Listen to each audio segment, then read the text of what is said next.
What is going on, Tiger fans? Let me begin this video by saying I am glad we are the hell out of Pittsburgh. That series was absolutely brutal, especially the last three games. Brutal for the Tigers offense.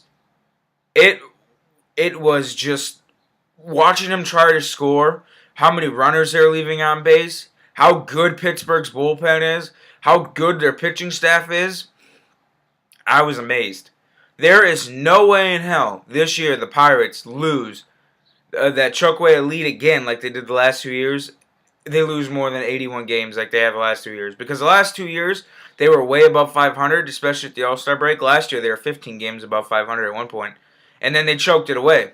But with that bullpen, and even though their starters haven't been giving them much innings this year, I don't see how they're gonna lose 81 games, especially that pen, because they got guys that just come out and just throw. Lefty, righty, they get outs and they're just a good bullpen. So with that being said, I already did the game one game when Verlander went out, and so there's no need to do that one. So we're gonna begin with game two. Ricky P this game pitched probably the best game I ever saw him pitch. He did have a game in his career against the Yankees where he actually did go out for the ninth inning, but couldn't get it done. He actually got pulled. It was last year. It was a Fox Saturday National broadcast game, but this game he was way better. Set a career high 11 strikeouts, only gave up 3 hits, no walks, and he got the no decision. This Gomez guy, who was a part of the Indians at one time, and the Tigers actually had good numbers off him, just shut the Tigers down. He was almost equally impressive as Porcello was, even though he only struck out 2 hitters to Porcello's 11. I've never saw Porcello pitch like that. Whether it was his changeup, his sinker, just constantly hitting the corners, his curveball was just really like it looked in spring training, really good, great depth on it. The way he mixed speeds, this was the best I've ever saw Porcello. He didn't look like a ground ball pitcher this game. He looked like a guy that you expect 200 strikeouts out of with that performance. I've never saw him pitch like that, and he looked great. He looked outstanding, and it was sad that he got a no decision for it. So Neil Walker comes out in the bottom of the 11th.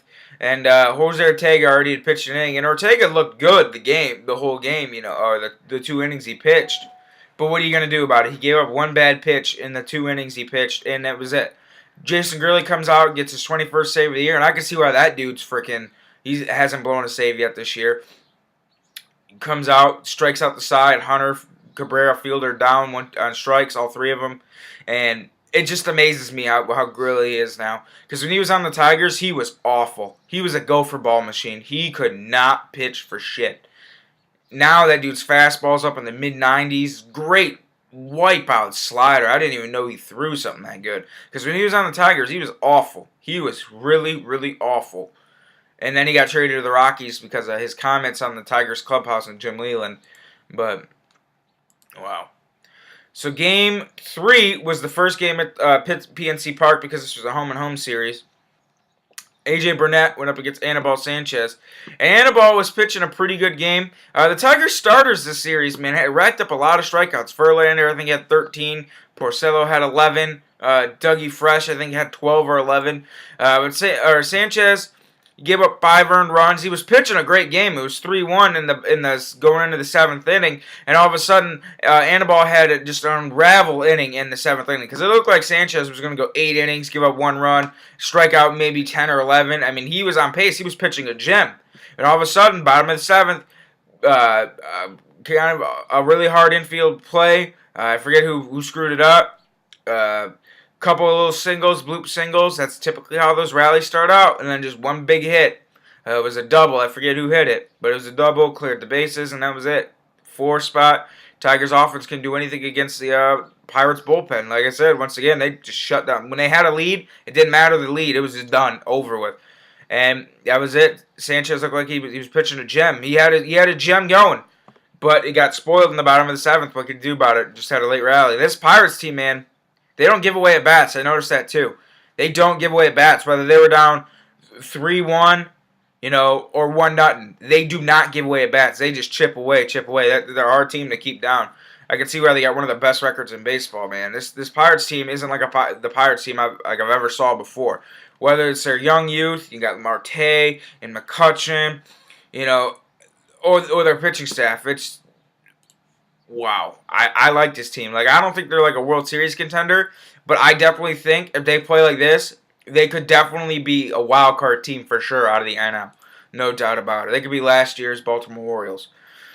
And then game 4, Dougie Fresh was on the mound, went 7 strong innings, struck out 12, career high 12, 1 walk, just outstanding. Benoit comes out, pitches an outstanding inning relief. Phil Koch pitches an outstanding inning relief, and then Pukonen gets the bases loaded off of 3 hits, and then gives up the game-winning run to Russell Martin. Locke pitched a good solid 5 innings, 5 1/3 innings. He was dodging in and out of trouble there. Tigers left 11 on base, left the bases loaded once, and they could have easily won this game because the Tigers left 11 runners on base, but they left them.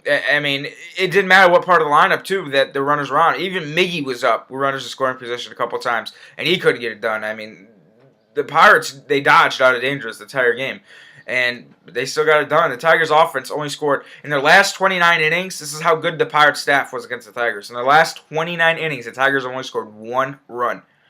And the Tigers' pitching staff, this series was almost just as good as the Pirates' pitching staff was. I mean, you lose 1-0 twice, 3-1, and then you had the game where Verlander went and they won 5-3, I think is what the score was. Yeah.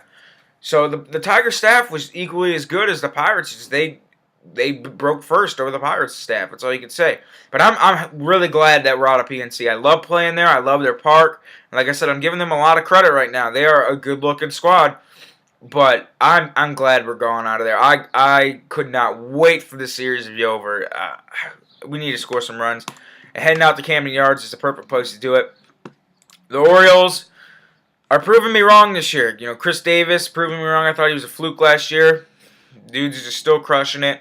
I thought the Orioles, no way in how their bullpen was going to be able to do what they did last year. They're still closing games out. And Orioles are still doing pretty good.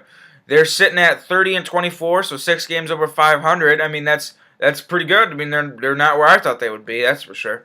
So, game 1 is Max Scherzer against Gonzalez. And hopefully the Tigers' offense perks up a little bit. Gonzalez on the year is 2-2 with a 3.94 ERA.